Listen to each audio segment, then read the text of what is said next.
Pakistan auto show से बड़ी खबर। मेरे पीछे आप जो देख रहे हैं ये एक आम एम्बुलेंस नहीं है, ये पाकिस्तान की मुल्की तारीख में पहली बार जो है वो इलेक्ट्रिक एम्बुलेंस यानी ईवी एम्बुलेंस जो है अब वो पाकिस्तान में आ गई है। ऑटो शो में जो है इसको लाया गया है। ये जो ईवी है ये कितने की है? जो पाकिस्तान में इस वक्त एम्बुलेंसेज चल रही है, जो इसको यहाँ पे पाकिस्तान में एम्बुलेंस इसको बना रहे हैं, उनका दावा ये है कि ये उससे ना सिर्फ सस्ती पड़ेगी बल्कि इसके जो इस्तेमाल है इसमें जो फ्यूल कॉस्ट नहीं लगेगा और ये जल्द जो है वो पाकिस्तान की सड़कों पर नज़र आएगी।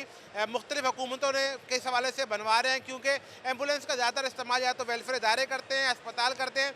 इसका ज़्यादा बेहतर जवाब दे सकेंगे एहसान साहब जो इस सारे प्रोजेक्ट को देख रहे हैं। अस्सलाम वालेकुम एहसान साहब। जी भाई साहब जी। अच्छा एहसान साहब, ये बताइएगा कि ये एम्बुलेंस जो आपने दिखाई है ईवी पहली दफ़ा पाकिस्तान में आ रही है, कब से पाकिस्तान में आ जाएगी, इसके क्या फ़ीचर्स हैं और कौन कौन से इदारों ने आपसे रब्ता किया? जी जी बिल्कुल, ये मैं आपको पहले बताता हूँ कि जो हम गाड़ी पाकिस्तान में लेके आए हैं, ये बेसिकली वेरिएंट इस तरह का है कि वही इंटरनेशनल स्टैंडर्ड के ऊपर उसी साइज़ की, जो कि इंटरनेशनल स्टैंडर्ड रेफ़र करता है, उसी साइज़ की आपको इसके अंदर एम्बुलेंस कन्वर्जन मिलेगी as per the standard international standard. और दूसरा इसमें यह है कि इस गाड़ी को लाने का हमारा मकसद ये है कि जिस तरह हमारी आबादी और जिस तरह हमारी यहाँ पर हेल्थ सर्विसेज बेहतर हो रही हैं, तो इस सर्विसेज में बेहतर अपना किरदार अदा करने के लिए इस गाड़ी को हमने यहाँ पाकिस्तान में लॉन्च किया है। और इस गाड़ी की खसूसियत में ये है कि एक चार्ज में ये 300 किलोमीटर तक चलेगी और इसकी जो चार्जिंग टाइम है, अगर रैपिड चार्जर पे चार्ज किया जाए तो 40 मिनट में दोबारा चार्ज हो जाती है।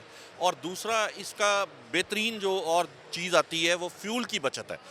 नॉर्मल जितनी भी गाड़ियाँ आती हैं, अगर एम्बुलेंस के पर्पज़ के ऊपर इस्तेमाल होती हैं तो उसकी फ्यूल जो है कॉस्ट इट्स बहुत हाई, बहुत ज़्यादा उसकी कॉस्ट पड़ रही होती है। तो इस पे बेनिफिट ये है कि आपको सिर्फ और सिर्फ आप समझ लें कि 2000 रुपये आपके खर्च होंगे एज पर द इलेक्ट्रिसिटी, और इसकी पूरा बैंक जो है 300 किलोमीटर की चार्जिंग के लिए दोबारा से चार्ज कर दिया करेगा। आपसे किसने रब्ता किया, कौन लेने जा रहा है? जी, हमारी गवर्नमेंट इदारों से बात चल रही है, उसमें हमारे पंजाब गवर्नमेंट भी है, सिंध गवर्नमेंट भी है, केपीके भी है, और भी बाकी एनजीओज़ हैं, डिफरेंट क्लाइंट्स हैं हमारे, जिनको हमने ये इसका प्रपोज़ल दिया है कि क्यों ये एम्बुलेंस बेहतर है उनके लिए, और अदारों के ऊपर एक बोर्ड और एक वज़न ख़त्म हो जाएगा जो बोझ उनके ऊपर चल रहा है फ्यूल की मद में, कि ये गाड़ियाँ, एक तो गाड़ी इटसेल्फ एम्बुलेंस कन्वर्ट करके प्राइस में बहुत मुनासिब है कि जो ऐसी प्राइस है जिसमें आप 2 एम्बुलेंसेस ले सकते हैं। अगर जो अदारे पहले दूसरी गाड़ियां लेते थे, चाइनीज़ या दूसरी जैपनीज़, तो अगर वो इस चाइनीज़ गाड़ी के ऊपर कन्वर्ट होते हैं तो वो इस पैसों में 2 गाड़ियां खरीद पाएंगे। बैटरी लाइफ क्या है और इसकी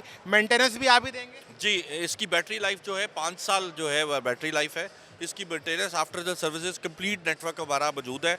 हमारा ग्रुप जो है वो पूरे पाकिस्तान के अंदर जो है काम कर रहा है ऑलरेडी, और ये ब्रांड लाने का मकसद यही था हमारा कि जी हम किसी भी तरीके से अपनी आवाम को बेहतरी की तरफ लेके जा सकें और गवर्नमेंट को कोई रिलीफ मिले किसी भी मद में। अगर उनके फ्यूल के मद में वो पैसे उनके सेव होंगे और इलेक्ट्रिक व्हीकल्स लेने के बाद, तो उसका बेनिफिट ये होगा कि वो उतनी नंबर ऑफ़ गाड़ियाँ या उतनी सर्विसेज को बेहतर कर सकते हैं आवाम के लिए।